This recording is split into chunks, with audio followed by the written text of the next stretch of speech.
یہ لوگ عمران خان کی شادی سے کوئی 6 مہینے سال پہلے ادھر گئے ہیں،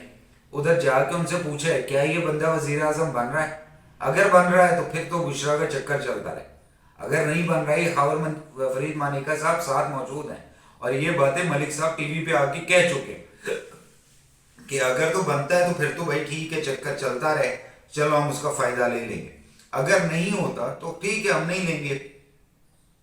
کل سے پوری یوتھیا بریگیڈ اس بات پہ لگی ہوئی ہے کہ جی یہ باتیں بڑی پرسنل ہیں، یہ عمران خان کی ذاتی نجی زندگی ہے تو اس کو نہیں کرنا چاہیے۔ تو بھائی ایک بندہ جو ریاست مدینہ کا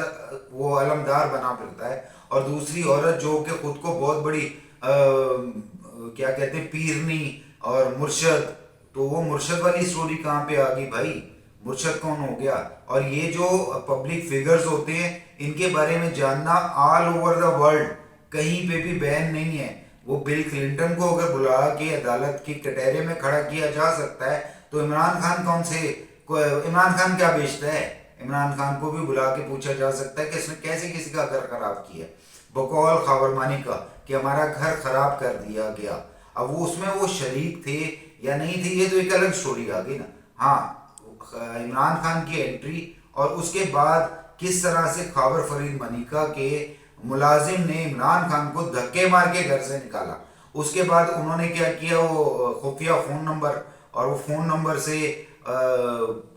ان کو بنی گالا بلا لینا اور بنی گالا بشرا بی بی کا پہنچ جانا، یعنی کہ گند چاروں طرف ہے،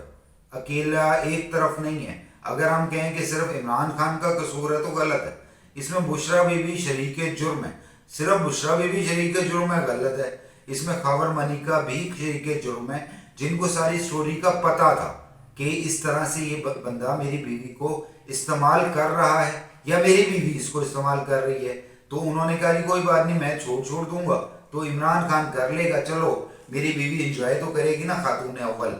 تو جگرا بڑا کیا انہوں نے، لیکن اس طرح کی باتیں ہم لوگ، میرا نہیں خیال کہ ہم لوگ برداشت کر سکتے ہیں، اور اس طرح کے معاملوں پہ ہمارے یہاں تو ڈرامے بن جاتے ہیں، جس طرح سے وہ ڈرامہ آیا تھا میرے پاس تم ہو، تو اسی طرح سے وہ ایک غریب آدمی تھا، اس کی بیوی جو ہے نا امیر آدمی سے، وہ آپ نے پورا ڈرامہ دیکھا ہوگا، بڑا ٹاپ ہٹ پہ ڈرامہ تھا، خلیل الرحمن قمر صاحب کی نے لکھا تھا وہ، تو ان کی تخلیق تھی اور بہت زبردست چلا تھا، تو یہ وہی ڈرامہ تھا۔ اب خلیل الرحمن قمر صاحب بھی کیونکہ پی ٹی آئی کو فالو کرتے ہیں، عمران خان کو مرشد مانتے ہیں، تو وہ کیا کہتے ہیں رضی دادا کہ پی ٹی آئی جو اور عمران خان ہر وہ کام کہے گا، ہر اس کام کے بارے میں بتائے گا، جس طرح سے ڈرامہ آیا بتایا گیا کہ جی ایسے ہو رہا ہے، تو وہ بتائے گا جو وہ خود حال میں کر رہے ہوتے ہیں، اسی بات کو انہوں نے وہ پریزنٹ کرنا ہوتا ہے۔ تو جی یہ والی بات تو آ جائے گی۔ اس کے بعد کیا بات ہوئی ہے کہ خاور فرید مانیکا صاحب نے اینڈ میں آ کے کہا، اصل میں اسٹوری کا ٹوٹل آپ نے انٹرویو دیکھا ہوگا، میں اس کے بعد زیادہ ڈسکس نہیں کر رہا، اس کا ٹوٹل کرکس کیا تھا، اس کا مقصد کیا تھا؟ اس کا مقصد تھا عدت میں شدت اور کچھ نہیں تھا۔ اس کا گواہ جو کہ سامنے آ چکا ہے اور اب وہ عدالت بھی جا رہا ہے، اب وہ عدالت جا کے بتائے گا کہ ہاں جی میں نے اس کو 14 نومبر کو طلاق دی تھی، اس نے 1 جنوری کو شادی کی تھی، اگر یہ 28 فروری کو کی ہے تو وہ غلط کی ہے، حالانکہ ان کا میل جول تو پہلے سے تھا، غیر شرعی رشتہ تو پہلے سے تھا، میں اس کو پہلے ان الفاظ میں نہیں کہہ سکتا جو میں آپ کے سامنے بول نہیں سکتا، لیکن آپ بھی سمجھ گئے ہوں گے نا، میں نے کہانی تو یہ شادی سے پہلے مطلب طلاق سے پہلے بھی 2-3 سال چلتی رہی ہے، تو وہ ساری کہانی تو پہلے سے موجود تھی، تو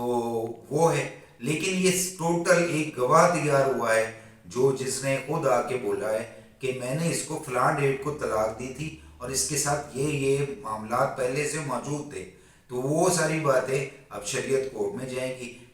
جج قدرت اللہ صاحب اس کی سماعت کر رہے ہیں، تو قدرت اللہ صاحب اس میں کیا کہتے ہیں وہ نیکسٹ دیکھا جائے گا، لیکن یہ ایک نجی معاملہ نہیں رہا کیونکہ عمران خان اور بشرا بی بی پبلک فگر بن چکے ہیں اور پبلک فگر کا کوئی نجی معاملہ نہیں ہوتا۔